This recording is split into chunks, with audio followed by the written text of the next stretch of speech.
Badalona tindrà un jutjat de família de reforç provisional a partir del mes de juliol i estarà instal·lat als jutjats del carrer Prim. Així ho ha comunicat el conseller de Justícia, Carles Mundó, aquest divendres, a la visita que ha fet a Badalona a les dependències judicials. Mundó ha anunciat que la Generalitat destinarà una partida de 2.600.000 euros per reformar i millorar els jutjats de la ciutat. Badalona compta actualment amb 3 edificis judicials repartits en diferents zones. Segons Mundó, es tracta d'una situació complicada que queda lluny de ser òptima i que, a més, repercuteix als treballadors públics de la ciutat a causa de la falta de recursos. Amb l'objectiu d'oferir més serveis als usuaris, la Conselleria de Justícia ha destinat 600.000 euros a optimitzar els diferents espais de l'edifici situat al carrer Prim i també ampliar l'edifici dels jutjats del carrer Francesc Layret. Fins que el nou jutjat de família no estigui operatiu, es posarà en marxa un jutjat de reforç provisional al carrer Prim, un servei molt reclamat per la ciutat, ja que acumula molts expedients sense resoldre. L'acord que tenim amb el Ministeri de Justícia és de crear nous jutjats a Catalunya, un d'ells serà a la ciutat de Badalona i, de fet, es posarà en funcionament de forma provisional a partir de l'1 de juliol amb la incorporació d'un jutge de reforç que se centrarà en les qüestions pròpies de l'àmbit dels assumptes de família, que permetrà descongestionar aquest col·lapse en els assumptes de família que hi ha en els jutjats de Badalona. Des d'aquesta setmana, a més, està operativa l'oficina del Servei d'Orientació Jurídica dedicada exclusivament als badalonins, un servei que proporciona als ciutadans de forma gratuïta i personalitzada un consell orientador sobre qualsevol aspecte jurídic. Dolors Sabater, alcaldessa de Badalona, també ha incidit en el compromís de crear una comissió mixta entre la Conselleria de Justícia i l'executiu local. Des del govern local també han demanat que es tingui en compte l'Hospital Germans Trias i Pujol quan en un futur es plantegi implementar el registre electrònic de naixements dels nadons des dels propis centres hospitalaris, una iniciativa que actualment s'ha posat en marxa a Tarragona. El passatge d'Albert Llanas, al barri de la Salut, tindrà un ascensor. La proposta s'emmarca en la voluntat del govern municipal de desenvolupar un pla integral per millorar l'accessibilitat en els barris alts de la ciutat. L'executiu badaloní creu que la reforma millorarà la vida de molts veïns, ja que el passatge d'Albert Llanas és un lloc molt transitat.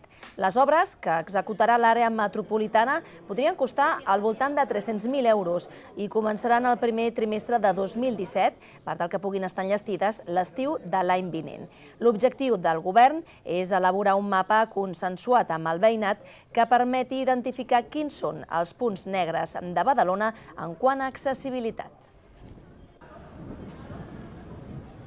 Ens ha de permetre una solució universal, per tant vol dir per gent que va amb un carretó, gent que va amb cadira de rodes, pares i mares que van amb el seu cotxet, que puguin tant pujar com baixar, les dues coses. Això és el que et dona l'ascensor. Creiem que és la solució, per tant, més idònia en aquest punt.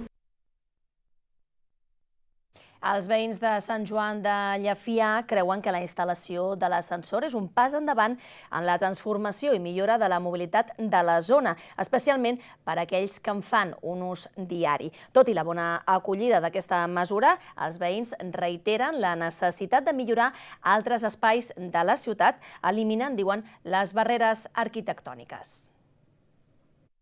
Hace falta una reestructuración de muchas calles, hacen falta quitar muchas barreras arquitectónicas que las hay, pero bueno, estamos contentos porque esto es el principio, es una reivindicación de hace 8 años y se valora, como he dicho antes, muy positivamente, pero aquí no acabará nuestra lucha.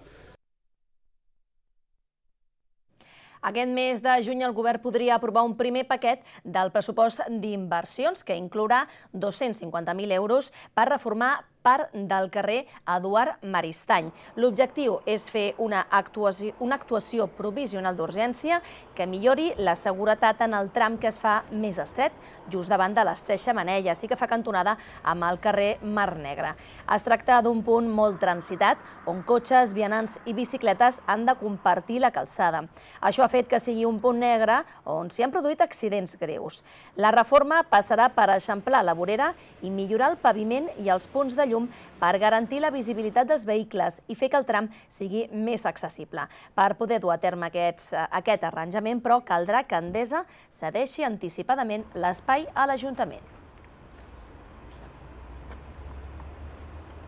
Els sindicats de treballadors de l'Ajuntament de Badalona reclamen més personal i consolidar una taula d'increment salarial amb l'empresa que no es modifiqui amb els successius governs locals. Aquesta setmana s'han reunit en assemblea i han acordat engegar mobilitzacions, ja que denuncien una degradació continuada de les seves condicions de treball i dels serveis municipals a causa de les retallades que venen patint des de 2008. Aquest divendres s'han trobat amb representants del govern que s'han compromès a tenir una proposta ferma de millora per després de les festes de maig. Hem acordat que si l'Ajuntament no tira enrere els processos de nomenament de directius, els portarem a l'oficina antifrau, que farem una campanya informativa a la població sobre l'estat de les infraestructures i dels serveis municipals. La Creu Roja al Barcelonès Nord aposta per incrementar les ajudes als més joves com a repte per aquest any. L'entitat ha presentat aquesta setmana la memòria de 2015, on destaca que durant l'any passat Creu Roja va donar servei a gairebé 1 miler de persones en els programes d'infància i joventut. 7.811 persones de Badalona, Santa Coloma de Gramenet i Sant Adrià de Besòs han rebut atenció de la Creu Roja durant el 2015. D'aquestes, més de 5.000 formaven part de col·lectius en risc d'exclusió social. En total s'han atorgat 2.428 ajudes, la gran majoria per a infància i joventut, i s'han invertit més de 83.000 euros. Amb la presentació d'aquestes xifres, l'ONG lamenta que cada vegada hi hagi més persones amb risc d'exclusió social al territori del Besòs. Les dades hem de dir positives, el que voldríem és que no fossin tan positives, perquè això demostra les necessitats que tenen les persones. Pel que fa als reptes de cara al 2016, l'entitat seguirà apostant també per la promoció de l'ocupació pels joves per aconseguir incrementar el 42,5% de taxa d'inserció laboral que han aconseguit el 2015.